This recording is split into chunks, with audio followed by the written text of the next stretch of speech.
there it is. I've never found a love like this. There it is. I've never found a love like this. Lucas Paqueta, baby. We are back on E20 Zone TV, and I am joined all the way from the USFA via Gidea Park by Lucas and Mitchell. How is everyone doing this evening? Mitch, you was there yesterday, baby. Talk to me. I was. How good was yesterday, mate? It was decent. Not great because I actually didn't realise. The last time I went there, I had drinks before the game. But yesterday, I thought, you know what, fuck it, let's just get to the ground nice and early for once. And drink in the ground. But they don't fucking sell beers in the ground, which I don't fucking know, which is a joke. In the upper section. I couldn't believe it. I was queuing up for ages in this queue for drinks. Yeah. Got to the end, fucking Sprite, Coke Zero. I thought, where's the fucking Madri and fucking Moretti at, you cunts? Anyway, so in the end, I fucking smashed the Sprite glass they gave me, bottle, and just fucking done them both over the counter. Oh, Brummy cunts. No, joking. It was good. It was a good day. It was a good day. Lucas, how are you, mate? Have you calmed down from yesterday? Well, after the news we just received, I could really care less. But we're gonna keep it real as always, and I'm not gonna change my opinion on what I saw yesterday, regardless of everyone telling me I'm wrong. But you know what? True, they're fucking wrong. They are. Listen, before we get started, I noticed a lot of comments about Lucas's way Lucas was coming across, and the word yank I am going to cut out right now. We stop that shit right now. His name is fucking Lucas. Yeah, that's his name. Yeah, he's got a name. He might be an American, but he's a fucking claret and blue American. So we're going to stop that shit right now. No yank. Yeah, Lucas. Right. Anyway, we will get started, and we'll start off with this man, Lucas Fabianski. Mitch, you was there. Talk to me. Comfortable. All shots that come at him, held on to, which I've got to say he was good at. Distribution was all right. Kicked out, I think, once or twice. Besides that, he had a decent game. The fact he's got a clean sheet, I have to give him a 7 personally. I agree, mate. I'm going to agree with you on that. I'm going to make mine pretty short and sweet. 7 out of 10. Decent, controlled. Didn't look under pressure at all, if I'm being honest. Lucas. Clean sheet. Wasn't bad. Distributing is still... This season, he's at least been a bit like hit or miss on his distributing. As last season, he just was consistently slow. Didn't really do it, but I'd rather have inconsistent than not at all. But I'll give him a 7 for the clean sheet. Yeah. I think 6 is a bit low for him. I think he was... Well, what did he have to really do yesterday? Really? From everyone. Much, but he held the shots, powerful shots that come at him quite a few times. Yeah, it looked very comfortable. So, and he got a clean sheet. Like for me, a 7, I think is fair. He had a few belters come his way, and then there was a few that they weren't the greatest of shots. But when you get that powerful shot like in between your knees and your shins, you really got to make sure you hold on to that because it could squirt right through easily. Ooh. So 7 for me. 7's all round. Let's move on to this man. This is the man that has helped us get Lucas Paqueta, baby. He gets Emerson. Yeah. I want you to rate this bastard because this Italian bastard has got us Lucas Paqueta, baby. Mitch, you was there yesterday. Even though he played 45 minutes, how did you think he played? Sorry, Scott's just giving him a 5. Are we going to ignore that? Well, I will get to Scott shortly. I'm asking you first, bro. Spank that little bitch. Emerson.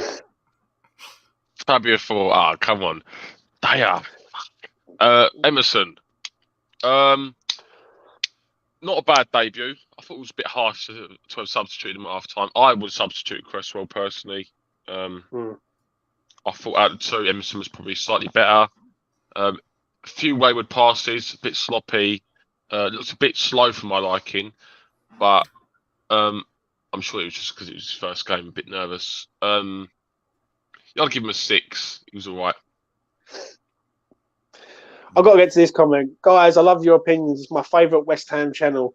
You all leave Fornals off the hook, in my opinion. Fornals is, to me, sets the team behind just as much as Soucek and Cresswell. Wait till his rating. Yeah. Because I'm a lover, but I've got some stuff to say. But I big want up to that. say quick, I was actually a bit disgusted with our fan base. I did say to Lucas yesterday, I thought our performance was really poor. Overall, it was poor. It was a poor performance yesterday. I agree. And yeah, we got the result, and I'm very happy. The 3 points was by far the most important thing. We did need the 3 points, so hopefully we could kick on. And there was some better signs, but it was still a poor performance. And I could not believe, and I was actually really upset that I went on Twitter when I got back in on the way back, and I could not believe some of the ratings I was seeing people give players. So far, 7. I was seeing thrown about. You wait till our ratings tonight. Yeah. Well, what did you rate him? And Bowen, oh my god, how fucking people give him 6s and 7s. We will get to that, Mitch. What did you rate him today? So far, 48% pass accuracy yesterday, by the way. I think he gave Emerson a 6. He gave Emerson a 6. Lucas? 6, yeah. I agree. It was a decent debut. I don't think he did a lot wrong, and in my opinion, he was a bit adventurous, a bit creative. He was playing in passes that I don't see Cresswell really play in, like when Scamacca has his man shield off towards the edge of the box. Emerson didn't even think twice. He literally just played the ball in. Not incredibly fast, but it was a good pass, something he could get a touch in and lay off, do a flick or something, where Cresswell would try and maybe play it in behind or look at him. Oh, I'm not going to make that pass and pass back. Emerson got it, went. And I do like the looks of him. I really hope he proves us wrong because I did slate the signing, but I really, really hope he pans out. He did get hooked at halftime. I actually thought defensively, he looked quite good, solid. No one got past him. I wanted Cash's run from deep really well. Yeah, for me, I mean, you know, I'll definitely start him as left back. I wanted Fornals to get hooked at halftime. Personally, I thought it was harsh on Emerson, but I get it tactically, obviously, but only because he played 45 minutes, I'm gonna give him a 5, an average 5. If he played another 15, 20 minutes the way he started, I'd probably give him a 6, but just didn't play enough for me, and he was the victim of getting hooked. So I'm going to give him a 6. I thought he was all right. I really did. I think he looks it's a different level. Like, do you know what I mean? One thing I like about him, he's forward. He goes forward, he crosses balls in, and he's forward thinking. He doesn't check back on his run. So it's an easy rating for me. I'll give him a 6 out of 10. For his debut, I thought he'd done well. Let's go to this man. Ben Johnson. Mitch, take it away. Benny Johnson. Really hard to rate him because he wasn't playing too much. Got injured. It could be a severe injury as well. You know, he's been probably one of our best players so far this season as well. Yesterday was the exception. I thought the 20 minutes, whatever he was on for, he was really poor. I think defensively it looks all right. Those switch balls that was going over the top of him, he covered quite well. But going forward again, just is that position for him though, Mitch? Right wing back, no. And this is why 5 at the back does not work. And this is why people just don't understand. Like, people saying change it up and all that. You're not worthy, Mitch. You're not worthy, bruv. You are so right. But thank you, James. You can't change it if you ain't got the players to play those positions. Like, left wing back. Like, for me, Emerson, he hasn't really got the blistering pace for left wing back. I think he's more suited to left back. And then Johnson, especially, is the most right backest of right backs you can possibly get. He's awful going forward. He can't cross the ball. He's not direct. Can't link up play quickly. He's not a right wing back. And no one in our squad's a right wing back. So far, again, he's just gone to absolute shit these days. He can't play well right back or right wing back. So there's no one really playing the position. So he can't be playing the back 5. I'll give Johnson a 5 for the time he's on the pitch. Yeah, I'm with you. I'll go next. 5 out of 10 for me. I agree. Everything what you just said. Like everything you just said, right wing back's not for him. Right back is for him. It's standard 5 for me. Lucas, real quick, breaking news: Man United have received 2 approaches for Aaron Wan-Bissaka, Crystal Palace and us. let's go, baby! We are back in action, baby. Which is funny enough that we're talking about Johnson, but I would take him. Go. So would I. I would too, probably. Mate, at least he runs forward. Yeah. And he's not great going forward. He's a decent defender, though. But he's a better Ben Johnson, actually. That's what he is. Yeah. He's a quicker, but Ben Johnson. I'll hold that off. I just thought I'd break that news. That's from David Ornstein. David Ornstein. Yeah. Not bad. Not fucking bad. But with Jono, that could be a sign that Johnson could be out for a long time. Then Johnson could be out for 6 or 7 months. And if he thinks Ashby's not ready and Coufal's only right back at the club, Nat Johnson could be out for a long term. Then remember Saka could be a cheeky little move, and David Ornstein right here could be right, and X could be lacking again. Lucas, Mike Johnson. Sorry to break that in, but I'm glad. With Jono, until he got injured, it was another like Ben Johnson average performance in my opinion. Like he was okay defensively, going forward, still the same old, like just really nothing there. And because he only played, when did he get injured? Like the around the 30th minute mark, something like that. Yeah. Just for his time on the pitch, I'll give him a 5. He probably could have been a 6, maybe a 7 if he played more, but you got to give him a 5 for the time he was on the pitch. I think what's your obsession with like we went to sell players? When do I ever say that about players? when was the last time I said that about a player plus from Soucek? We move on. Move on to this man. This man, I watched it back. Yeah. We done the afterthought yesterday, and you and Tom told me, Lucas, that he played really well. So I went and watched it back. Fuck me, did this boy play well? All right, he was decent. Him and Zouma were good. Absolutely brilliant. And I was talking to Mitch yesterday because we were just discussing the match. I can see where people say Kara was the man of the match, Zouma was the man of the match. Literally, if I could combine them, I would. But yeah, I thought he was excellent. They were both phenomenal. Mitch, I'll let you go first. You was there. You see him live. Kara. 7. Good. Oh, no, mate. No, Mitch, that's a bit strong, mate. Come on. Got to be higher than strong? That. It's got to be higher than that, mate. You know what I mean? Now you're insulting against no. I thought he struggled in the first half. I'm not going to lie. I thought he struggled in the first half. I probably would have given him like a low 6 in the first half. I thought he'd done some right bits, but physically struggled, I think, with Watkins and Ings a bit. Second half looked great. Very dominant. Passing was pretty decent. Yeah. See what he said there. Yeah, I do agree with that. Second half was much better. Yeah, I can't give him an 8. Is he better? Is he better, Mitch, for you in a 3 or a 4? He'd probably be better but any centre back is better in the 3, really, because they look more comfortable. Well, he didn't look that good in the first half. The second half, I thought he looked fucking excellent, mate. Look a lot. The way you look at his profile, he's probably more suited to a 3 at the back, but but doesn't really matter, really. I think he should be our starting centre back now. Him and Zouma, till Aged comes back, and then I mean, obviously that's up for contention. Whether any of them drop stinkers and Dawson comes back and Bonner. Yeah. But it was good. Good performance from him, and I'm happy with him. Really happy with him. He's a great squad player no matter what. Yeah. Well, what you rating him, a 7? Yeah. I'm going to give him an 8.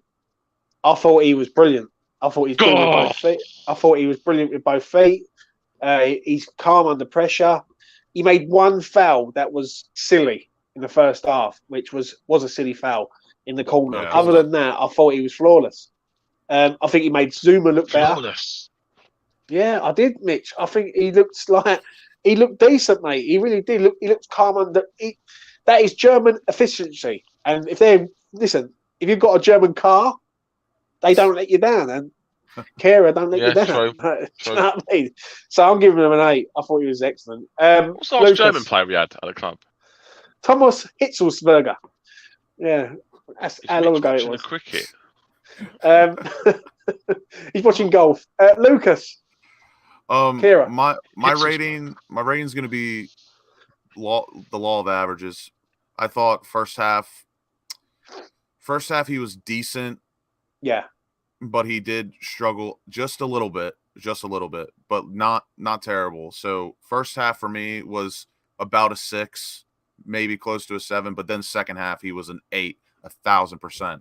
So my law of averages tell me I'm going to give him a 7, but I really don't mind an 8 rating because he Zouma and him turned up when we needed them most, and for far longer than anyone else in the squad. They didn't show up the last 15, 20 minutes of the second half. They were phenomenal throughout the whole half, which was my big gripe with a lot of our players yesterday that people were saying I was wrong. But, yeah, 7, but I don't mind an 8. I thought he was so good. Fair enough, mate. Fair enough. 7 for Lucas, 7 for Mitchell, 8 for me. But I do like this kid. I've got to be honest. I think he's going to be a top player for West Ham. And his utility ability. Love that rhyming right there. Yes. So good. Oh, so much so promise. good. Right, let's get to Zouma. Is the man back in action now? Because yesterday he looked like he was back in prime Zouma form. Mitchell. yeah. I've given him stick, and rightly so. In the 3 games prior to this game, didn't look like himself. Bit of a bitch, bit of a pussy.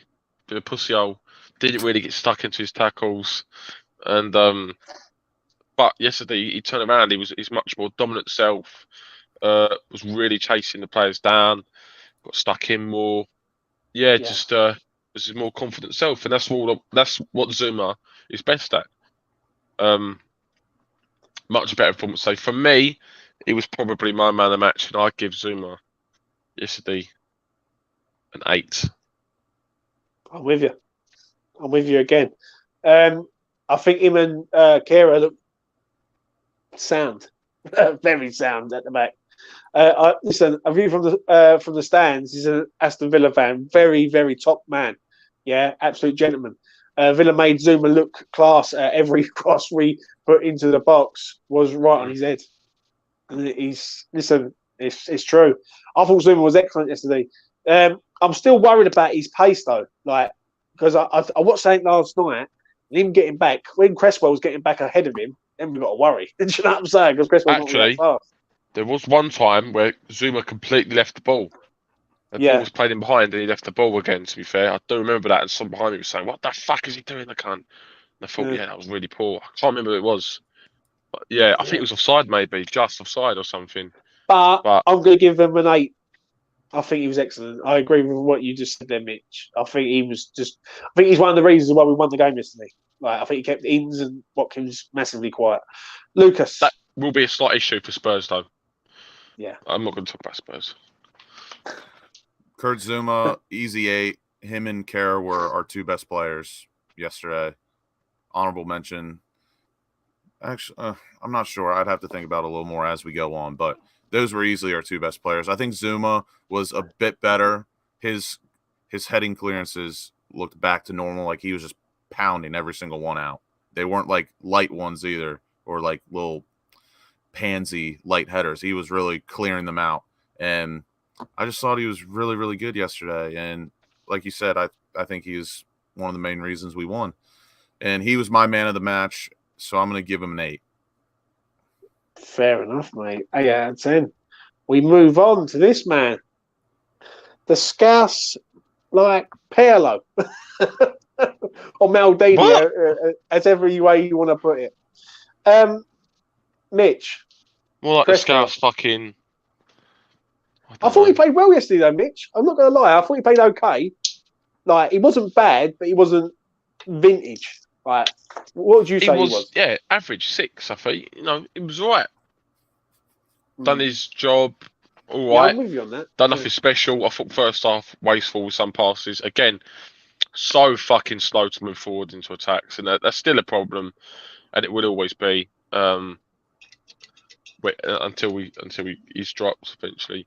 But yeah, he was alright. I thought defensively he was sound yesterday. To be fair, had no problems down that left hand side. I could be being. I think it's 6. He was alright. Yeah. I'm going to give him a 7. I thought he's better than just a 6. I think 6 is bang average. I think, considering he played in a back 3 in the first half, second half he played in the back 4, and he played pretty damn well in doing both. Really, he wasn't really. I don't remember him making any mistakes or anything like that.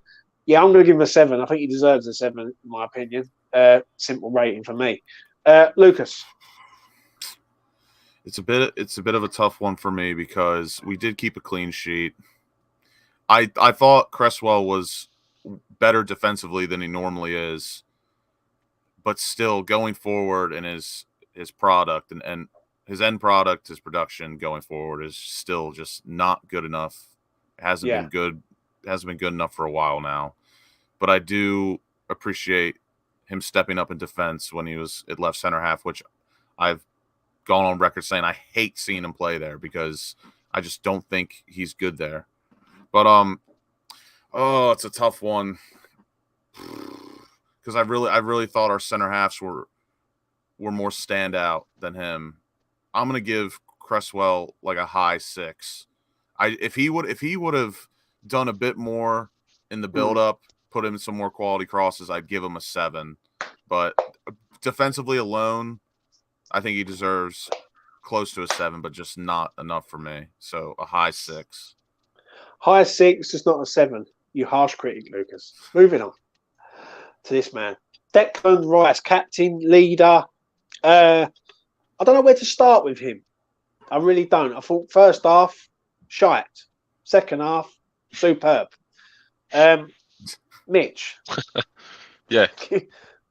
Am I right or wrong? Was he shite first half? It was shite. Second half, superb. First half, it was awful, really bad. Awful body language, throwing his hands everywhere. I was spooning with him. I thought, all of them. Pull the fucking socks up. No, him especially, because we know what he can do, Rice, and we know that he's a consistent performer if he wants to be. He didn't want to be. He really could be fucked. He was really frustrated, and I think it was due to the system. I think he knew that the way he was playing was wrong, and Moyes didn't want to fucking change it until half time. But he should have started that system anyway. I would say overall 7. I think first half he was a 5, or maybe even a 4 actually, and the second half is an 8 or 9. Yeah, I'd say 7 overall. But let's be honest here, before I come to my rating. Was it the fucking system that made him shite? Like, because when it wasn't. But when you're playing 5-3-2, it was a 5. He couldn't play. I think he couldn't play 2-yard passes, mate. Yeah. He wasn't running around putting tackles in. He wasn't energetic. Yeah, I know what you're saying. He wasn't good in the first half. Second half, he did turn up though. I'll give him that. I'm going to give him a high 6, just not a 7 for me. I think he's shown up in the second half, and we needed him. Gets the assist for the goal, and he put some tackles in. He was trying. He was up for it. But first half, I think the system just ruined him. Really, if I'm being honest. Lucas. Yeah, first half was absolutely horrendous from everyone, really, besides Karen Zouma, in my opinion, and Emerson, who was average. But actually, I can't change your rating. I'll change it to a 6. I've just had a little think about it. High 6. Sorry. Yeah, I'm giving. But let's think about my averages. It makes sense. First half was just absolutely unreal bad. Again, our midfield continues to be our worst problem, in my opinion, regardless of system. Soucek and Rice have just not been on the same page or have made any impact on a match whatsoever. But second half, I would say he's one of 3 players I think that really turned it on in terms of like who we started out with. He went from like a 4 in the first half, and then he gradually got better, and then once the 70th minute turned on, he was back to like the same Declan Rice that I know. He's fighting for every single ball. He's running as hard as he can to the touch line to get a loose ball. And it was really pivotal for us to secure that 1-0 win and a clean sheet, and he did get an assist. So I can't give him a 7 because the first half was that bad, but a high 6. A high 6. High 6 for you. He probably could have gone an 8 if he didn't get fouled on his breakthrough on goal. Moving on to this man, Thomas Soucek. I'm going to go first in this one. I watched him in the first sort of 10, 15, 20 minutes of the game. He had that battle with John McGinn. And he looked up for it. Then he seemed just to drift out of the game. Like it was like he was up for it, and then he's just nowhere to be seen. Second half, what can I say about him? Second half, not really a lot. Like from what I remember, do you know what I'm saying? Like, yeah, he was there. He did play a good ball into Soucek, but it was a straightforward ball. I'm going to give him. Who did? Soucek played a good ball into Soucek. Into Scamacca, I want about. I'll give him a 6 out of 10. I think he was okay. He was okay. He just gets an okay for me. There is something missing there though with him. Do you know? And I think Paqueta comes in and takes this man's place. So it's a 6 out of 10 for me. 100%. He has to. We still really struggle to score yesterday. Great chances, did, in fact. And we will get some more later. Fucking stay tuned. But apparently we were all over him. That's what I was hearing. Yeah, so I heard that and all. Lucas, Soucek, bruv. Yeah, Soucek. Yesterday was one of those rare games where if I'm giving Declan Rice a 6, I don't think I can give Soucek much worse personally because they were both not good. But Declan Rice, in my opinion, turned it on with 20 minutes, 15 minutes left in the match, as where Soucek, he was just his like consistent self. Besides the first like 30 minutes where it did seem like his one sole job was just disrupt John McGinn at every waking moment, every breath he takes, which definitely tactical. And I can see why Moyes would maybe want to do that because I do think John McGinn is a decent player and he is like not the heart and soul of that side, but like he's an integral part to the way they play. But I think a 5 is a bit too harsh. I'm gonna go with a 6. That might 5. That's a hard rating for me, just after what he's done so far this season. But because we won, I'll give him a 6. Yeah, I'm with you. Mitchell. Thomas Soucek. The problem with Soucek is when he gets the ball in space, you could be. There's times actually yesterday where he was in wide open space and players just avoided passing to him because they know how shit he is and that when he gets the ball, he's awkward, doesn't turn and passes it back because he can't ever drop the shoulder because he's just too awkward. But now I've got that little thing out of the way. I thought he was alright yesterday. I'd give him a 6. First half, I thought he done quite well. Stuck to his job yesterday. Defensively was better than usual. Probably got stuck in a bit more. Passed it okay. Kept it simple. Again, didn't influence the game enough for where going forward. I'm talking about, which he can't do. That's just him. We all know his shit. Besides from the few stupid people. But yesterday he done his job well. To be fair, so I think a 6 is fair. He was all 6 out of 10. Thomas Soucek. Moving on. This man, match winner, Pablo Fornals. This one Lucas, sucks. Take it away. Yeah, this one is really, really hard. Right, take the goal out of it. Take the goal away. Rate his performance. If you take that goal out of it, it was a 0-0 written all over it. I agree. People are telling me to revise my opinion. I've never watched football a day in my life. I started watching it yesterday. And apparently luck is not a thing. Luck isn't real. Luck is just an imaginary thing. But if you take that goal away, Fornals was a 3. And that's coming from a lover. I love Fornals. I don't know about that. What, a 3? I think 3 is very harsh. I thought Mitch, first he was half bad. he was a disgrace. I think his first half performance was a 2 probably. Right. But it was shocking. But he wasn't that did much improve better second half. in the second half, though. He got stuck. I think defensively his work rate was a bit better. He put Bowen through a goal where he should have scored. What was you rating, Mitch? He wasn't as wasteful. But it's Go on, such, let it's Lucas such go a simple first. pass, though. Yeah. It is. But for me, there's still some players that would fuck that up in our team. Three That sounds could be a stupid. bit harsh, so I'll up it to 4 without the goal. But because he scored and we barely had any shots, so if you don't shoot, you don't score. And it did take not a massive deflection, but it was lucky. The goal was straight up lucky. And if people don't agree with that, it was lucky. It was a You're fucking shot that would probably go miles out. and if As that didn't, deflection, and if it didn't He was go going right at in, the keeper. I think he was going right at the keeper. Yeah. exactly. And if it didn't go in, 0-0 all day long.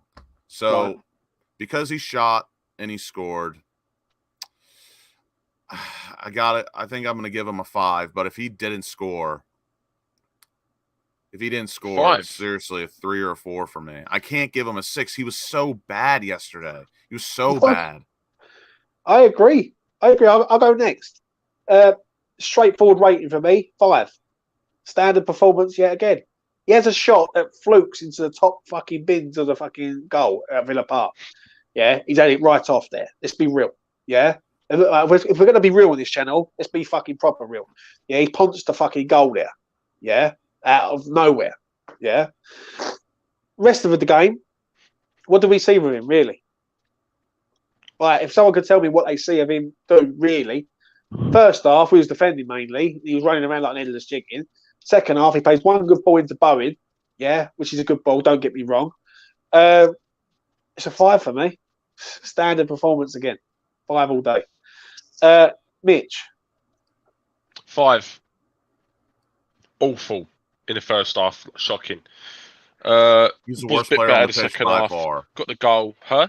He was the worst player on the pitch in the first half. by far. I do disagree with that. I think there was 2 worse players. Who was the 2 worst players for Mate, you? you First half? fucking missed Coufal. Oh, he's a substitute, isn't he? What I'm talking about. Yeah. There's Who was 2 the worst 2 players for me. Just. I'd say one of them was as bad. I don't want to spoil it. For you. So yeah, I reckon one was as bad. I thought one was significantly worse personally, and we'll get on to who that is. But I thought Fornals was very poor yesterday overall. Passes, like when we got in behind, I think twice. Passes which didn't even have to be spot on, were just so sloppy.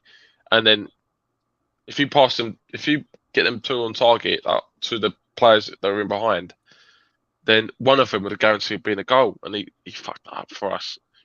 Yeah. Passing sloppy, just did not do anything good really going forward. 5. I think 5's fair. 5 out of 10 for you. 5 out of 10 for me. What did you rate him, Lucas? A 5. 5 out of 10 for you, mate. 5's all round for Pablo Fornals. Moving on to this man. Oh, fuck me. I don't know where to start with this fucker. I really don't. I really don't know where to start with him, though, Mitch. This is one rating that this is the one that I've been dreading. Yeah, because I don't want to knock this kid because he's been fucking immense for us. Yeah. James, we're doing this just for his ratings. You've got to say, it's only for this game. Right. If you want me to rate him for this game, I'll give him a 3. 3 out of 10. I think he was absolutely non-existent. The pass that he has into Benrahma, he looks at himself. Instead of thinking about the team, Benrahma's in fucking the whole of like Birmingham, and he goes for a shot. Yeah. It's a 3 out of 10 for me then, really, if you want me to be real. What did he do productive, really? Like, he didn't do anything, really, if I'm being honest. Up front, first half, non-existent, couldn't get the ball, isolated. Second half, he has that clear-cut chance, and he could lay Benrahma in for an easy goal and make it 2-0, and he decides to be a hero. I don't know what's happened to him. I don't know whether it's the England call-up or what, I don't know. But he hasn't been the same player that's come back this summer. He's playing himself right out of the squad. 100%. 3 out of 10 for me. Awful. Lucas. Yeah, him and Fornals were probably the worst players on the pitch yesterday for me. In different ways though, like I thought Fornals. Obviously, we all know Fornals works hard, and I love that. But his quality yesterday just wasn't there. Jared Bowen, it was a mix of everything. He did have 2 instances where he did carry the ball up the pitch pretty well with 2 people on him the whole entire time. So that was one good thing he did. When he was through on goal, 2-on-1, like me personally, I don't buy the whole confidence thing. Like he's a confidence player, he needs confidence. Like I don't necessarily buy that. Like we got Jared Bowen to do one thing, that's to score and create goals.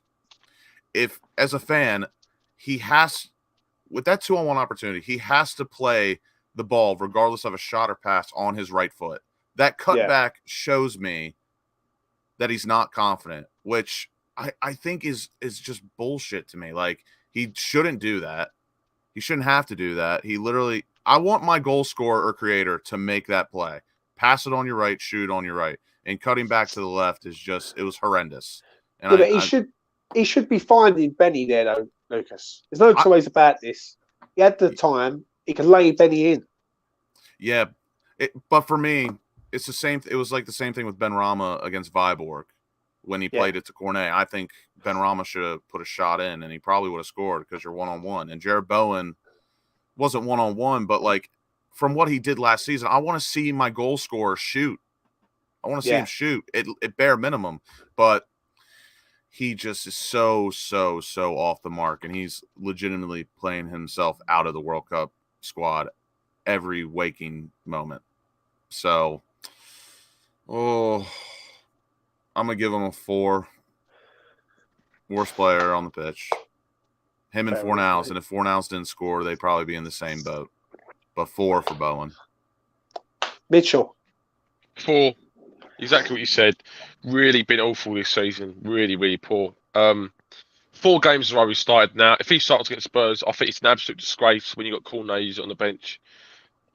He's perfectly fit, ready and raring to go. Chomping at the bit too. Yeah. Bowen should, if he starts, then Moyes definitely got favourites at the club. There's no 2 ways about it. Cornet's got to start against Spurs. Bowen's shit, really shit. Passing shocking, moaning at players, left, right, and centre. But where's it come from though, Mitch? Because he wasn't like this last year. It's like he's just fallen off the edge of a cliff. James, I don't know. It's a question you got to ask Jared himself. 4, mate. Really poor. I'll DM him. Come on. I'll DM him and ask him. What did you say? A 4? Yeah. 4 out of 10, mate. I really don't know what it is. And again, we're only 4 matches in, but he's been that bad. It's a bit concerning. He don't look good though, mate. Let's be honest here, yeah. I Really love bad. Jared Bowen, yeah. I fucking love that boy, right? I like the way he sort of got on with his life, met a bird, and yeah, he looks like a proper lad. But there's a but here. He looks like it's gone to his head now. Like he doesn't look good.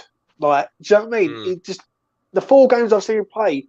Has anyone really noticed Jared Bowen in any of them 4 games? He was ghosting it. He was ghosting at least half of them.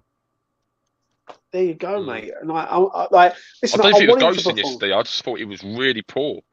Well, like I said, I think the only 2 things he done well is he did carry the ball up the pitch twice. Once, like he just took it from a couple yards behind the halfway line and he carried it up. And then there's one other time where he carried the ball up again, but with 2 defenders on him, and he just kept on going. But again, we need more. We will be hurting without his goals, and it's showing right now.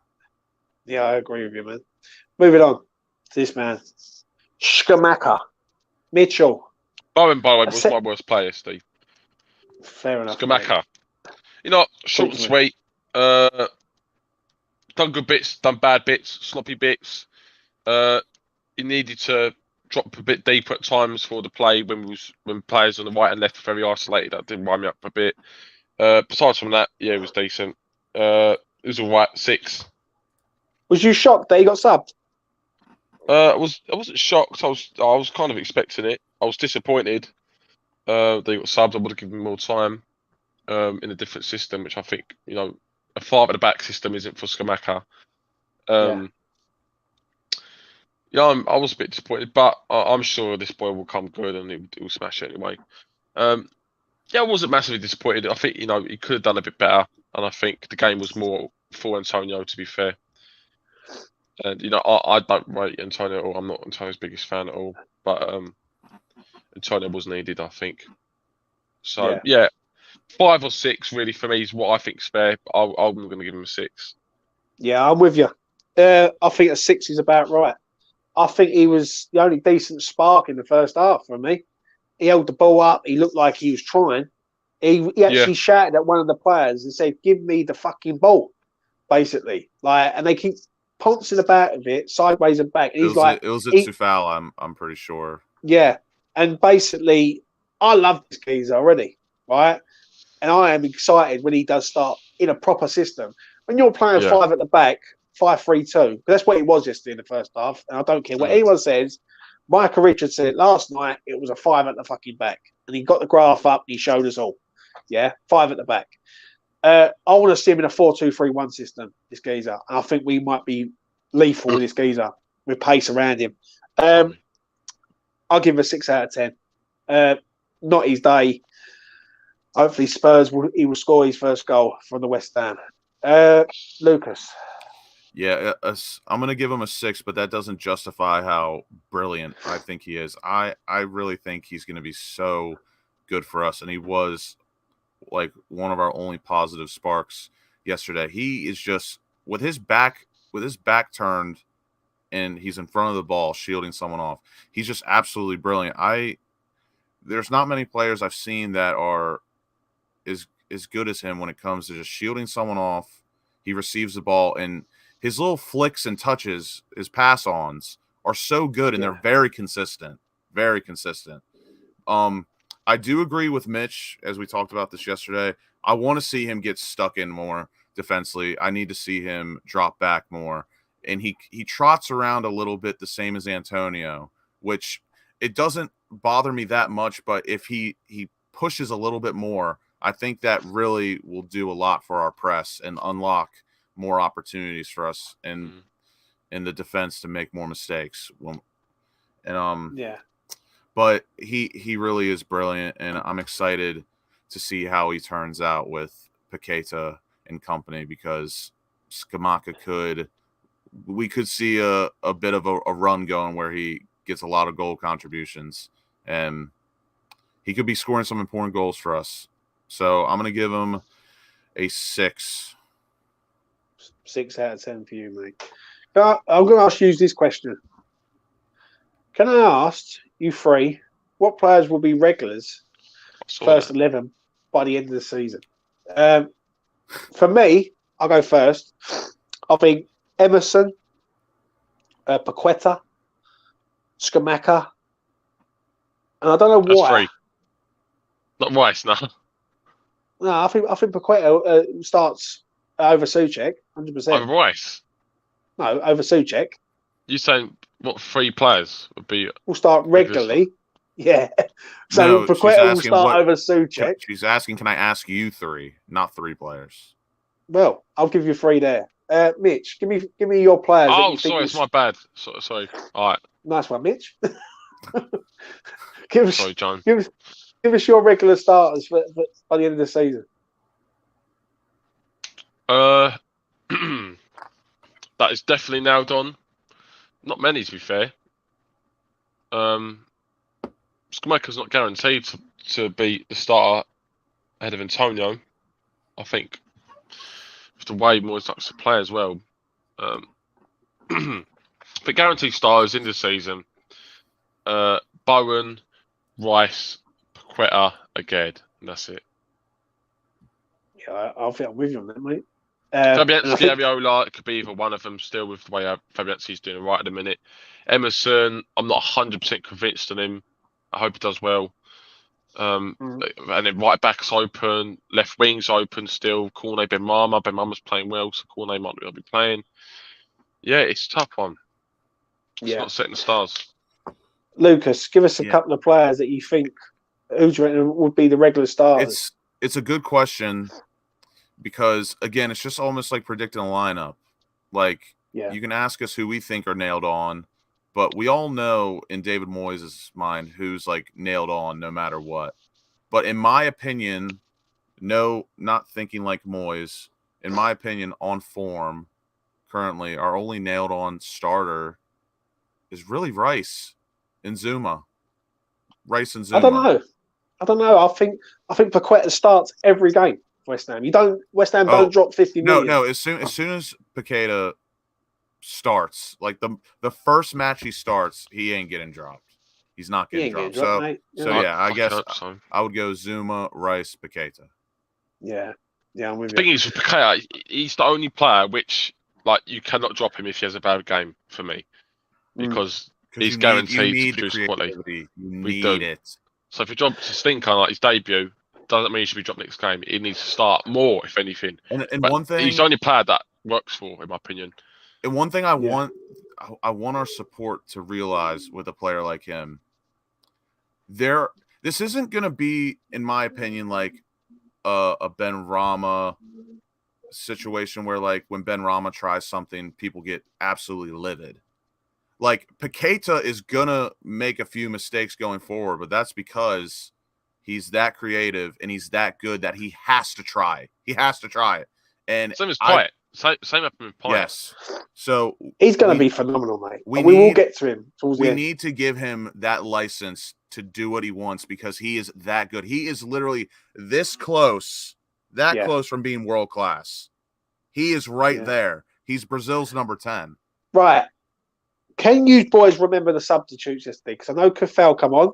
I know Benrahma come on. Coufal, Benrahma, Antonio.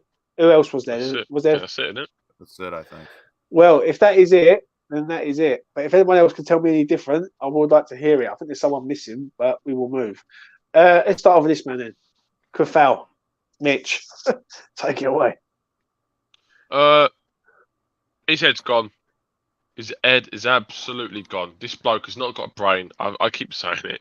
I was saying yesterday, every time he hoofed up the pitch, especially in the first half, I said, this cunt has not got a fucking brain. And if he does, he doesn't use it. Or he's got some disease which is eating away at it, bless him.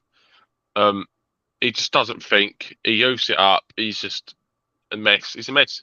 Defensively overcommits these days as well.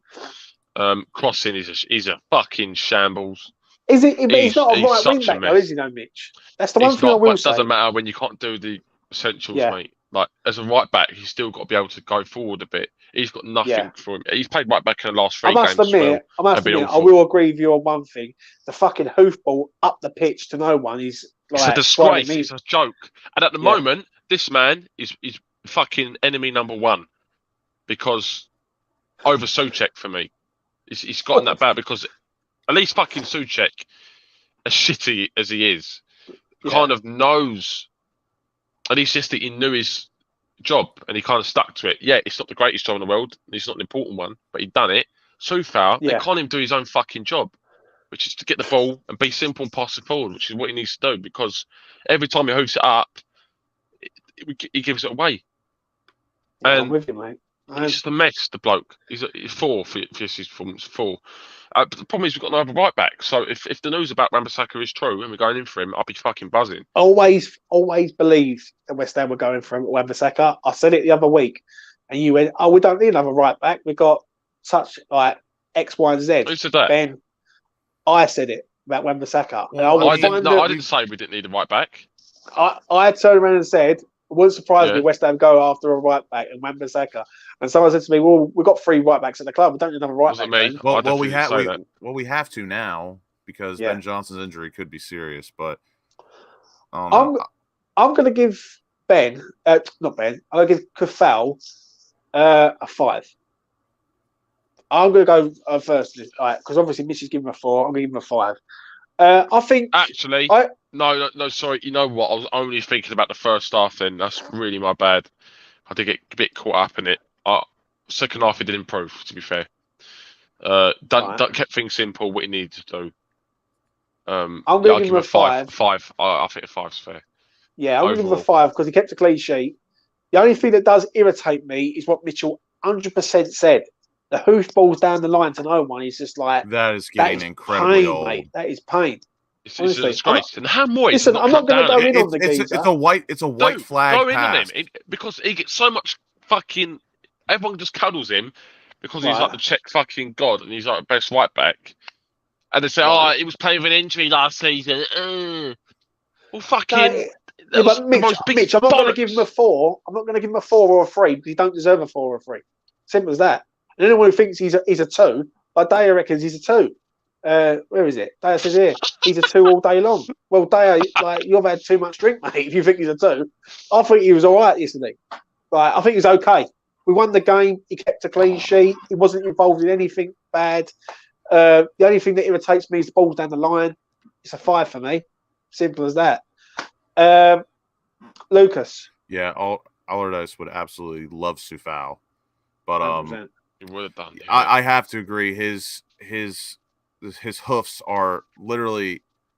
He might as well just carry a white flag with him, and every time he's about to kick it, he just waves the flag in the air and then he just hoofs it because it's just giving up. Like you're not trying to think of any other solution. And as Mitch says, he doesn't think he has a brain, and it almost is starting to seem that way with his footballing IQ because that shouldn't be like your end all. Like, okay, there's not a pass there, I'm just going to hoof it up. You should have at least like 2 or 3 different ideas in mind when, let's say, you're about to approach a defender and you think you're not going to be able to get past him. You know what I mean? Like, and he just automatically thinks hoof. Fuck it, Jared Bowen's down there somewhere. I'm just going to hoof it down the line. So Coufal, I'm gonna give a 5 because of the clean sheet. Yeah. Right. So are we all? Mitch, what was your rating again? 5. 5. So we're all Coufal's 5. best game for a while, I thought. Oh, blimey. I mean, but let's talk about a man whose game has improved. Is this man, Saeed fucking Benrahma? This is where I come into action, baby. Yeah, I had every fucking person slagging me off, saying Benrahma's a championship player. Benrahma's this. I didn't slag him off, James. I didn't slag him off. Nah, mate, I've had it before, Mitchell. Yeah, Not for me. and Saeed. Not for me. Yeah, no, did I name you, bruv? I did not name you. You said from everyone. You said everyone. Okay, everyone apart from Mitchell and Lucas, right? Thank you. Let's rephrase that. But Saeed Benrahma, mate, comes on the pitch yesterday and changes the game for West Ham United Football Club. Yeah, I've always said this geezer's a talent. Yeah, West Ham need to start playing this geezer, and he's been our best player so far this season by a long way. Yeah, I think he's been the most brightest spark out of everyone.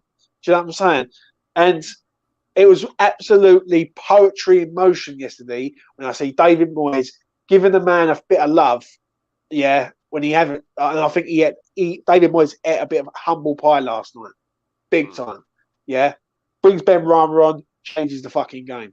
I'll give him Benrahma a 8 for his influence yesterday. I thought he was excellent. I thought everything he done, he was an acres of space for Bowen.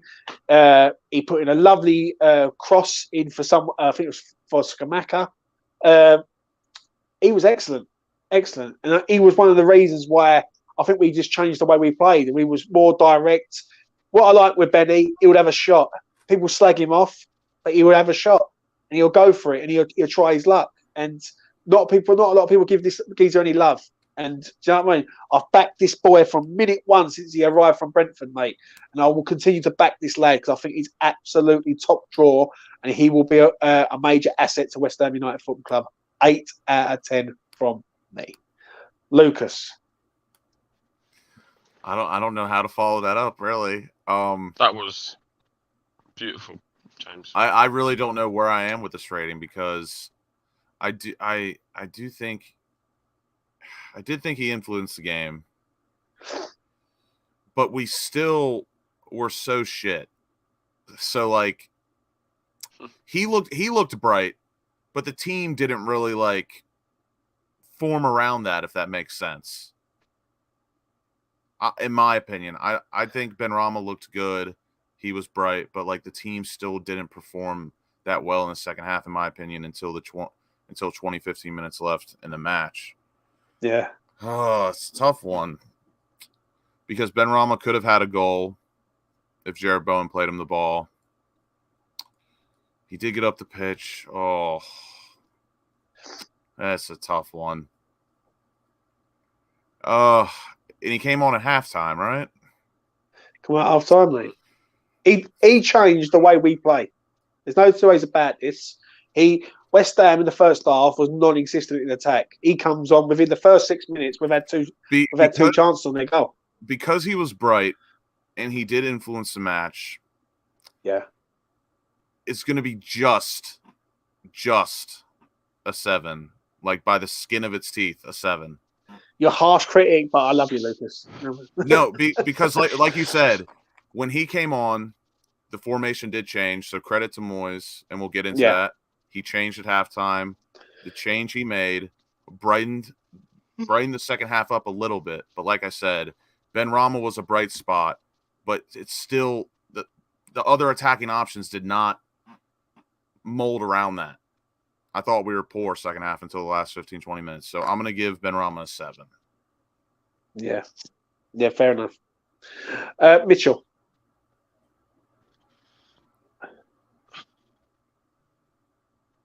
I'll speak to you boys after. About certain some in the comments. 7. Yeah, 7. Good. I can't really give him an 8 because I was thinking about giving him an 8, but I think an 8 you need to, maybe get a goal of assist, really do something special. Let me ask you this question, Mitch. One question I want to ask you, bruv.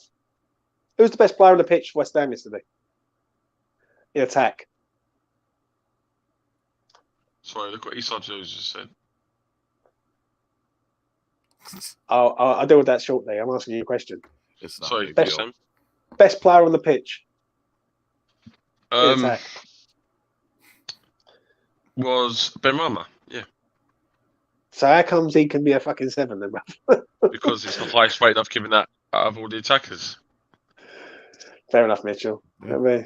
You hater. Mate, I thought Benrahma was fucking. He should have started yesterday. No, I agree with that too. He should. I've got the hook on Mitch. I've got the hook on him. He shouldn't have been dropped. But like, come on, fish. Look. Yes. The only reason I could see him being dropped was for Wednesday. That he probably starts on Wednesday, and he did play almost a full 90 on Thursday. So that could be a reason. But just form alone, he shouldn't have been dropped for today. Because he has been one of our best players. He has been one of, let's be honest here. He has been one of West Ham's best players since the start of the season. He's been the best player. I think the best player. I think him and Johnson are probably the two that have been consistent. I would say Fabianski and all has been also decent. All right, really. Fabianski, it wasn't great against Brighton though last week. Maybe you're right there, but I think Benrahma for me has been done, but it's been good in every game really. The reason why I'm giving them an 8 because I just think this geezer gets a lot of stick on Twitter and social media. Fucking, he's the most scapegoated geezer I've ever seen. Rightfully so at the start of the season, James. He was showing a lot of signs of getting worse and worse, slower and slower, and his crossing is still shocking. And we are lucky that when he's played, it seems to be that he's been playing a bit more central. But the thing is, if you do play him and then you don't play Fornals, then you do miss out on Fornals. It's a difficult one because you can't really play Benrahma on the left unless he plays really inside. He has to play as a 10 for me. If Paqueta plays it in the midfield, put Benny as a 10. I think it'd be brilliant. What did you rate him, Mitchell? 7. 7 out of 10. Lucas? 7. 7? Let's go. All right. Let's go to our striker, Mikel Antonio. The most assaulted man in football. That is a debate show for another time. I think Benny is, but we move. No, I'm talking about physically assaulted. Give me a rating for him yesterday, Lucas. Nothing really to write home about, besides the fact that he does get assaulted. at least 3 times a match. And I know people like they talk about him throwing his arms up. He's looking for contact. It's a He does contact. throw his arms up way too much. Yes, no, He does I agree. fall over. I can listen. Some things I don't agree with Mitchell on, but one thing I do agree with Mitchell on. Ever since Mitchell come on this show, he said, "James, watch him when he falls over." It's a poison chalice because, like I said before, the referees, they look at him. He's an absolute physical specimen. He's a unit of a man. Yeah. And this is a contact sport. He has the right to look for contact, and he gets fouled. But when he falls over after getting fouled, yes, there are some times where he embellishes a little bit, but everyone does that, of course. It's part of the game. But, like, he just doesn't get treated fairly as anyone else. So sometimes he does have to, like, take a weak fall. But it's a poison chalice because he's too strong to get a foul call. Yet if he tries to make it look like a foul, he's still fucked. I don't know what the guy has to do to get a foul. But besides that, didn't do much bad. So a 5. 5 for I'm with you. I'm going to give him a 5 also. I think he come on, he done his job basically, if I'm being honest. And Richard makes a great point. You can either moan about it or get on with it. And it's not just him. That really pissed me off yesterday when Mitch was talking about Rice. And I saw Bowen, Benrahma do it. They would just throw their arms up in the air. And I was so fucking sick of it yesterday. I was like, stop fucking moaning and just get on with it. We're playing like shit. It's 0-0. Like, this isn't the time to be doing that. Yeah, I agree. Mitchell. Sorry, so I've got to go now. My phone's just arrived. No worries, I will be back for tomorrow. We do a little Spurs preview. My good friend Gav. Give me Spurs fan. Quick rating for rating. Antonio and the other one who came on. That was it. Sorry, that was it. Antonio 6. Thought he'd done it right. Better than what he'd done in recent weeks. Happy Paqueta's here. See you later. Bush. Peace. Mitchell can't get the staff these days, but we move. 6 out of 10 for him. Let's go to this man, right, which was the ref. Lucas. What do you think of the ref yesterday? I don't think he was that bad. I can't really remember any moments. There was one moment, and I tweeted it during the match. Antonio did get assaulted. Legitimately got assaulted. But besides that, I thought he was pretty consistent. And even if people don't think something's a foul or it is a foul, he was consistent. There was probably some fouls he didn't give, but he kept it consistent. Like, he wasn't giving everyone a bunch of fouls. Yeah. Even when there probably could have been. But again, I never put refs in high regard because I think they're all corrupt. So I'll give him a 5. Yeah, I'm gonna agree. 5 out of 10. I thought he was all right. I don't remember him doing anything bad. He did get the decision right for the corner that come in. They scored from, and it was ruled out, rightfully so. I'll give that I give that Lino a 10. Absolute amazing eyes on him. Great set of eyes. He gets a 20 for me. I think the referee was decent yesterday. I've got to be honest. I think he let the game flow. If I didn't have such a grudge against Premier League referees, I'd probably give them a 6 or a 7. But because I'm so sick of the corruption towards my club and the game itself, my standard is like a 5. That's my good. If you did good, I'm gonna give you a 5. Fair enough, mate. And moving on to the final rate of the evening. This is going to be interesting. David Moyes. Oh, this is the one I've been dreading, if I'm honest. As I wait for the chat to appear. I don't know where to start with this one. On the one hand, we can look at it and say it's a masterclass. Yeah, he's changed it at half time. We've gone on to win the game 1-0. On the other hand, the first half was shambolic. The way he set up against Aston Villa, was like we was like in a relegation battle. You did not want to see. You don't want to see that against Villa, and I respect Villa. I respect their fans. I respect their club, but the way they're going, the way they've been playing, you just can't. And even for fitness reasons, you just cannot set up in a back five or back three against Villa. That's not it. And I don't think that's the correct approach. Yeah. I thought that first half was so negative, it was unreal. It was just unreal. Like I was having debates with people online, and they're telling me that, oh no, don't worry, like that lineup's decent. And I'm thinking, but we've got 2 attackers, and we're like, it was 8 and 2, 8 defensive-minded players and 2 attackers against Aston Villa, right? And listen, the one thing I will say about David Moyes is he changed it at half time, but I think he had no fucking choice though, Lucas. If I'm being honest, his back was firmly against the wall. We looked absolutely shy. We didn't have a shot on target in the first half. We didn't look like scoring a goal in the first half. We didn't have a shot on target. And I just feel that this system that he's trying to like bed into West Ham isn't going to work. It just doesn't work. 3-4-3, 5-3-2, 3-5-2. This is the thing. Whatever it is. It can work, but we just do not have the players to do that. And yeah. I told you this yesterday.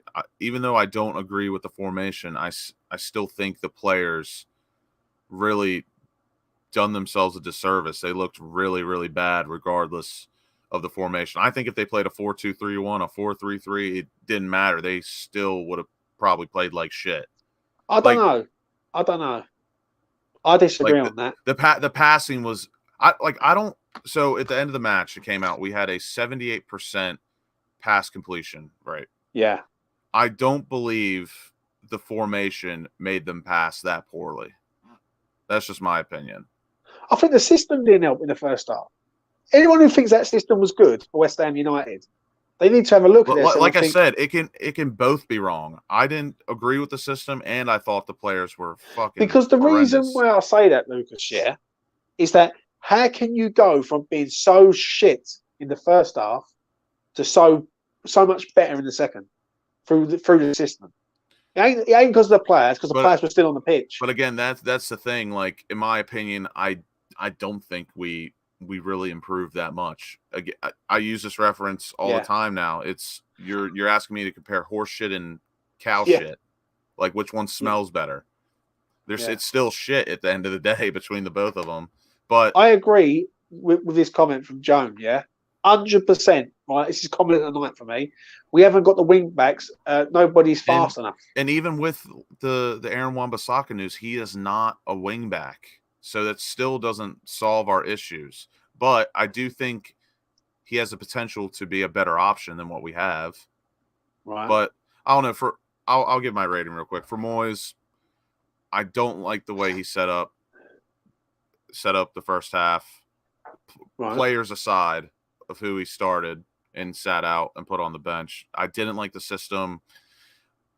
I can see him dropping Benrahma for Wednesday, and he did just play Thursday. So I'll give him a pass on that for fitness purposes. But I didn't agree with the formation. I give him credit for making the change at halftime of system and bringing on Benrahma and taking off a defender to go more attacking. But I can't. And we got a lucky goal. We were lucky. It should have ended 0-0. I don't care what anyone says. And if you disagree, that's fine. Take it home with you. But a 5. I can't go any higher than a 5 because if we did draw, I probably would have given him a 4 or a 5. But because we scored and he made the changes at halftime to system and brought Benrahma on, I'll give him just a 5. I'm going to give him a 6. Right, I agree with everything you said there. The only thing I will say is he did not be stubborn enough not to change it. That's the one thing I will say. He went at half time, brought Benny on, changed the system, and we did look better in the second half. I will say that. We weren't great, but we looked better. I don't want to see that system ever again at West Ham. I'm having debates with people telling me that that's the system we could play, we could do better in that system with the personnel. I do not believe it. Other teams that play that system, like Brighton, Tottenham, Chelsea, they are well-oiled machines in that system. They know that system like the back of their hand. And we're expecting our players just to turn from a 4-2-3-1 into a 3-4-3, 5-3-2, 3-5-2, whatever it is that you want to say it, and change and become better. I don't believe it myself. The reason why I don't believe that is because West Ham are usually defending quite a lot, and none of us attack. When West Ham are on the front foot, we're a fucking good side. When we're up against it and we're defending, add Scamacca, which was yesterday, isolated. Bowen, non-existent, and that's what we don't want to see. I'm going to give him a 6, as I just said. He did change it. He brought Benrahma on. He was more proactive in the second half, and we did get the win in the end. I do agree with you, though, 100%. We got away with it. And I think if we draw the game, people would have been out for Moyes. If we'd have lost the game, a lot more people would have been out for Moyes. I do feel, Lucas, this paper's over the cracks, though. I really do. I get where people are coming from yesterday. They're happy. They're happy. I'm happy we got 3 points, but that performance yesterday does not assure me any confidence going into Wednesday, because we did not play good. I'd like to ask people this: with that performance yesterday, can you see West Ham turning up on Wednesday night and playing like that and beating Spurs? And that's the thing that bothers me, because yes, I'll be happy for a day. We have till Wednesday. Yeah. Okay, so I'll be happy for 2.5, 3 days until we play Tottenham. I just don't. I don't get that. Like, don't get me wrong. I'm so happy we finally got 3 points and we're off the mark, but we still played like shit, and that does not assure me for any confidence for Wednesday. Because if we play exactly the way we did against Villa, we are going to get walloped 3-0, easy. Yeah. Listen, I don't know why, but I've got a good feeling on Wednesday night. One thing I will say about the one thing West I'm Ham, hoping they for. turn up. I hope we clinch on to that last 15-20 minutes of momentum that we had, that we looked our best, and I hope we do bring that into Wednesday. And I don't argue that with people, but you can't rely on 15-20 minutes of good football to beat a team like that. They are very good. They are way better than they were last year. I totally 100% agree with you on that. And you can't I just turn up 20 minutes of a game. I feel like people are not grasping that. Like, they think just because we won, that's going to give us some momentum. Like, I think the win papers over the cracks, though. Yes, I can agree to a certain extent that us getting 3 points and getting off the mark, that will give us some momentum going on to Sunday, but that doesn't give me confidence. Yeah. And listen, I know we won the game. I'm over the moon. Fuck me, am I? Yeah, I've waited long enough, like everyone else, as I said yesterday. Right, we've all waited for this win. Yeah, but Wednesday night, I want us to play well. I want us to look the part. Like, we still haven't played well in a match this season. I would say we played decent against Forest in spells, but in moments. But we didn't play well throughout the game. We haven't played well this season. Yes, we've looked good in patches. Yeah, and it's hopefully Paqueta is the man for that. You've rated him a 5. I've rated him a 6. That has been David Moyes. And now, Lucas, real quick, I want to give the away support a 10 out of 10. They were absolutely brilliant. I heard them all throughout the match on the telly. They were absolutely brilliant and loud as ever. I was actually quite shocked with Villa's home support that match. I thought it was going to be very loud, an absolute ruckus. But, I mean, I put our away support against anyone in the world, really. I think we're that good. No matter how the team's doing. Listen, mate, we've got the best fans on the fucking planet. I don't care what anyone says. Right? Rival fans can come at me. West Ham fans go everywhere. And I do mean everywhere. And they don't just go everywhere. Anywhere by any means. They sell out anywhere. They flood it wherever they go. And we are passionate. Unless the Europa Conference League home match ticket is 40 quid, which is absolutely unreal. Yeah. But I guarantee you right now, there'll be 60,000 in there for every game. Right? You don't get that at Arsenal. You don't get that at Chelsea in mediocre games. Right, you don't even get that at Tottenham, I don't believe, in mediocre games. But you will get that at West Ham. West Ham will flood out wherever they go. Do you know what I mean? With claret and blue. We're going to have to talk about it. Yeah, Wednesday. It is a big game. It's the game I hate. Ever since I've started doing YouTube, and even since I've been breathing, this is the one game I don't like to lose. It's Spurs, home and away. How do we beat Spurs on Wednesday, mate? We've got to be great in possession. That's what's going to happen, because Tottenham now, and even last season, they're great in the low block. They're good defending. They're solid. Everyone knows exactly what they're supposed to do, and they know they are going to give us possession. They're going to give us possession, just like if they've been actually watching us and studying so far this season and last season, they should know that we are at our weakest when we have possession, when we have the ball, because we're going to we're either going to make a mistake or we're just going to create something poor. We're not going to be adventurous. We're not going to be creative, and they're going to hit us on the counter. The only way I see us winning, besides luck again, which I don't think we'll be lucky twice, because the odds on that are unreal. The only way I can see us beating Tottenham is we just have to be good in possession. We have to be adventurous. We have to be creative. We just can't pass the ball sideways and backwards. We have to try and take some calculated risks to create. And that doesn't necessarily mean hoof the ball off the pitch every time because Bowen's one-on-one with a defender. I want to see some 1-2 passing. I want to see some 1-2 passing up the pitch, around the box. I want us to shoot when we have a shot. I don't want us to try and walk the ball into goal like we're Man City, which infuriates me so much with this team. I don't know why we have that mentality where we should just walk the ball in. If there's a shot to be had, I want us to shoot. I want our goal scorers to shoot. I want our creative players to make a pass, try something. I don't want to see us pass the ball sideways and backwards and then whip the ball into absolutely no one. And I don't know why that is such a problem with this squad. I want us to be confident. We love crossing the ball into no one. We love it. Lucas, I want us to be confident. I want us to go at Spurs. I don't want us to be scared of Spurs. Yeah. Like, I want us to be on the front foot. Because I do believe West Ham are a fucking good top side when they are attack teams. On paper, I will put our starting 11 against anyone because we've proved our starting 11 can compete with anyone in the Premier League, the best league in the world, in my opinion. And do you know what? So against Tottenham, to see Paqueta and all. Yes. So against Tottenham, on paper, I'm confident of our players going up against each other. It's the system, it's the mindset, and it's the tactics. And we all know. Please tell me you don't want to see 3 at the back on Wednesday, because I know Spurs are going to come 3 at the back. They're going to come 3-4-3 with probably Kane, Son, and Kudelski.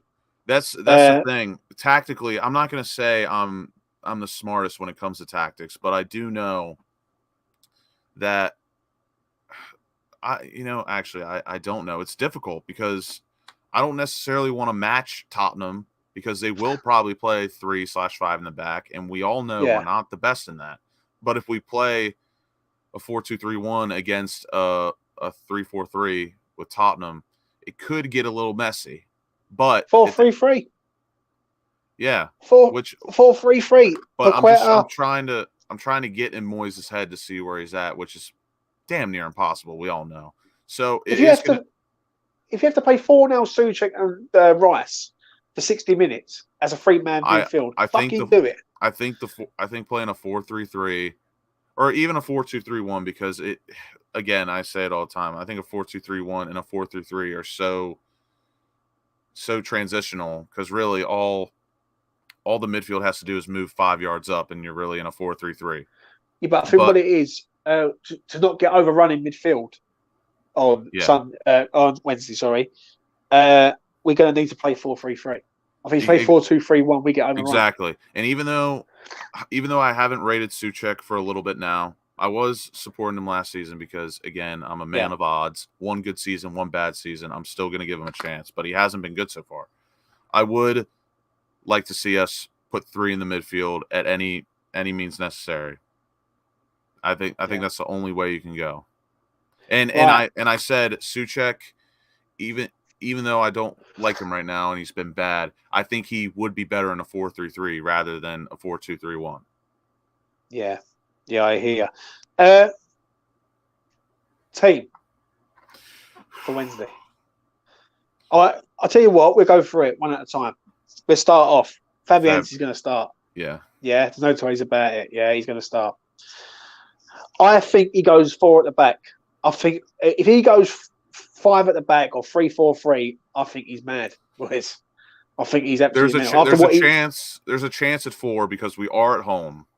Yeah. If we were going to Tottenham, I would 1,000% bet my life we go 5/3 back, however you want to slice it. But I think at home there is a good chance we will go 4 in the back. So I'm going to go Fabianski, and then Coufal. I think Emerson's going to play because of the news that came out today that Cresswell seems an early doubt. And then obviously it should be Kerr and Zouma. We could see Ogbonna possibly because of a short week, but I think you got to keep playing the hot hand, or the hot feet rather. Coufal for right back.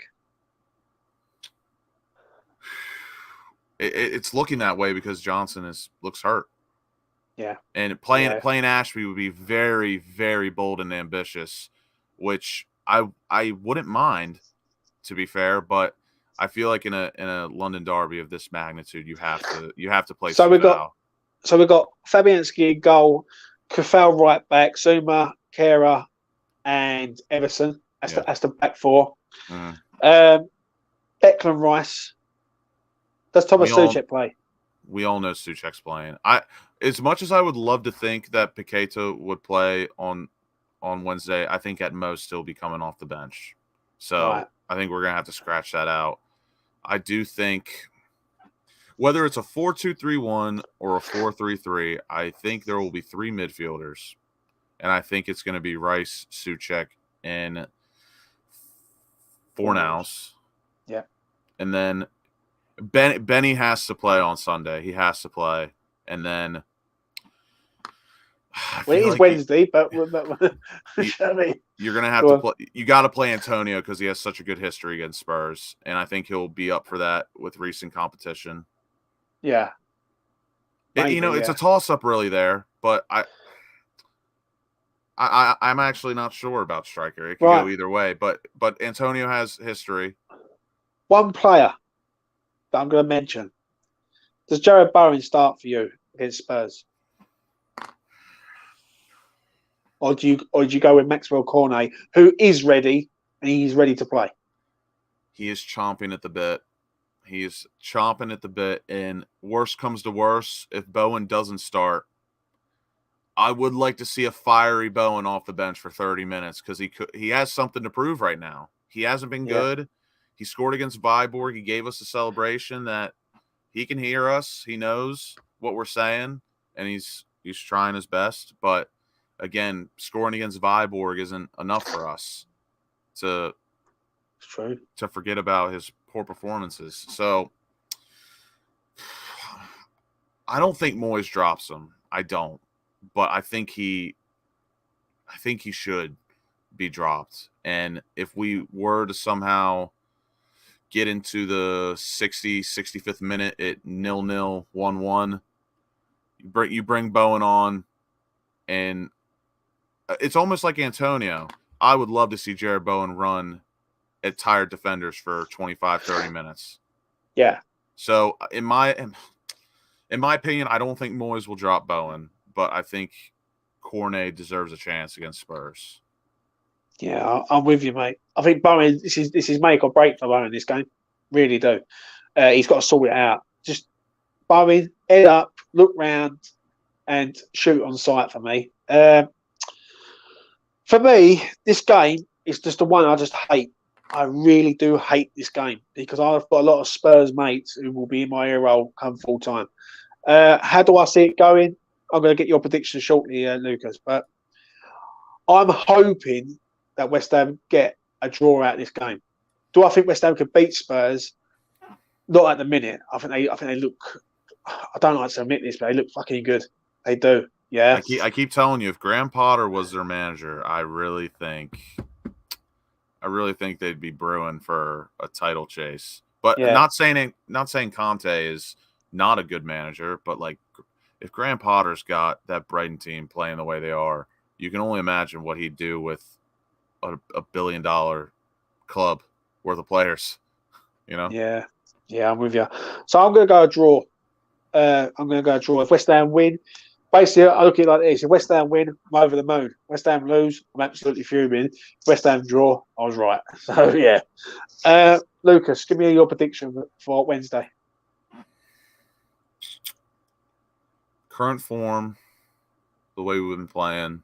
Like I said, I'm not very confident or assured going into Wednesday how we're going to play. But I am hopeful that we take that 15, 20 minutes at the end of the game we had against Villa and we bring that in. And I'm going to go 1-1. 1-1, but there is potential again for like a Antonio, a little bit, not a shit house, but just like an unlike goal coming from Antonio that you just don't see. Like the one he had when we won 1-0 where he just, from the corner, the ball just drops in, he puts his foot out, scores. Yeah. That's not like it's not like Antonio, but I think there's potential for there to be a 2-1 where he scores a goal like that where you just don't expect that quality of a goal from him. But I'm going to go 1-1. We are at home. I think we'll be up for it. We should be up for it. If we're not, they need to find a new profession or a new league to play in. So I'm going to go 1-1. And, yeah, I think that's probably the safest result to go with. Yeah, I'm with you, mate. I'm with you. And that's the prediction, I think. 1-0. I think West Ham need to score first in this game. One thing I will say. If West Ham score first, we've got a chance of getting something out of the game. I think if we go a goal behind, then I think it's a mountain. And I've not been really convinced with West Ham this season so far. So we will find out. Listen, that's it. That's the player ratings for Villa. And real quick, Son is due a goal because he's been stinking up the place. Or not stinking it up, but he just hasn't scored. He hasn't really looked all that great. So I already know that man is scoring on Sunday, and we just have to pray that we find a goal. Right. Before we go, let's talk about the man. Lucas Paqueta. He's signed, he's sealed, and he's delivered to the east side of London with a big red bow. Thoughts, Lucas? I could go on forever, but I'm going to try not to. It's just, like I said at the Give beginning me of the 90 show, seconds worth, please, Lucas. He is legit. He is legitimately that close to being world class, and that's not. I'm not saying that because he's our record signing, but he is that good. He can play anywhere in the midfield. He can play a little bit on the wing if he has to. He's just a creative player we've been missing. We've been missing a player like him where you get him the ball, he makes something happen. It's almost kind of the same with Jared Bowen last season. You get Jared Bowen the ball, and he's probably gonna make something happen. Not like in a skillful way, but like he's so agile. The way he cuts in and out with the ball, like he's a good dribbler and could get past people. Lucas Paqueta has that with the passing ability, beautiful flair. He can score a few goals. He's just so good, and I think he has a chance to be better than Payet. I really do. I think he's going to be excellent, mate. Listen, I'm going to give you my quick thoughts before we wrap this up. I think this is one of the best signings West Ham's made in probably my lifetime, as in quality of player. This man is a pedigree, prestige, quality. He has it all. Again, like, who would have ever thought we would have Brazil's number 10? They're starting number 10 at West Ham United. He's the real deal, mate. He's the real deal. Listen, and I've got to be honest, I didn't see this coming. I thought the ball, once we signed Emerson, I thought we was going to get some loans and wrap it up there. But to go out and drop 50 bags of millions to the French side, Lyon, was stunning for me. For me, people might not agree. They say it's GSB. I don't believe this is GSB. I believe this is Kadinsky working his powers from within. I do think Kudinski is one of the major factors. West Ham don't drop 150 million in a transfer window. I'm sorry. Anyone who's followed West Ham for as long as I have, 35 years of life, West Ham don't do that. It's up to 170 million now. And it could go up even higher than that by the end of the window. So, to me, Daniel Kudinski is one of the reasons. I think GSB, I'll give them their credit. They've signed the checks. They've gone with it. Fair enough. And three bids. You just sometimes you literally just have to tip your cap because and you listen. I will openly say fair enough. But I do believe that Kudinski is the man for this. I believe, like, people don't agree with me on this one, but I've got strong feelings on this one. Kudinski's not sitting in the east side of London in the boardroom for no reason. He hasn't got to be at West Ham United. He can go fucking anywhere with the amount of money that the man's got. So I do believe he's making a statement signing, and this is a statement of intent. And this is what we want as fans. I'm going to say this, openly and passionately. We've been crying out for these statement signings for a long time, for a hell of a long time. And I've seen some shit like Zaza and Harvey Norvite and fucking Jonathan Calleri at this club. Yeah, it's about time we had some class and world-class talent at this club. Do you know what I mean? We've got a stadium that was supposed to be world-class, and we're going to have a world-class team we were supposed to have.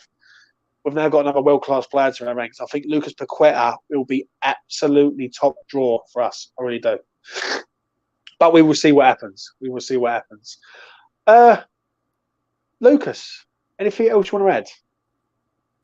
No, I'm so excited for Lucas Paqueta, and long may he be a hammer and bring us success and positive vibes. I'm with you.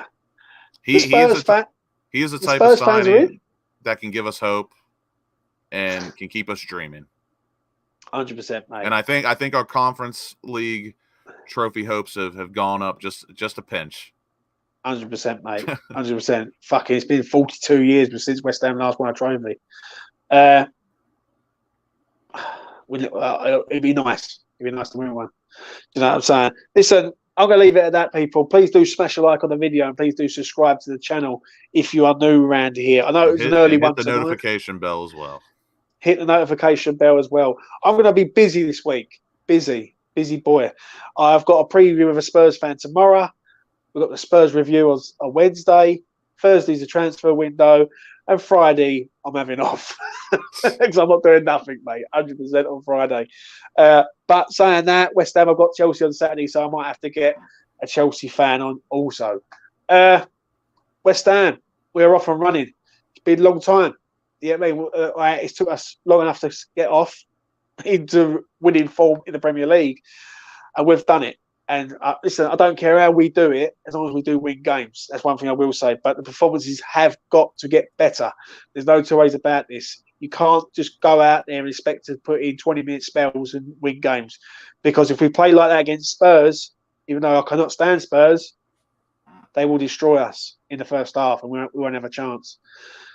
But we will see what happens. Lucas, thank you very much for coming on tonight, mate. Really do appreciate you as always. And also, earlier on, Mitchell was around, being as positive, as happy as ever.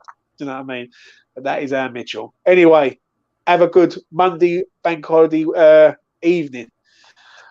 The week is beyond the it's coming now, and we've got a busy week ahead. Thick and fast. So I'll see you again in the next one. Bye. There it is. I've never found a love like this.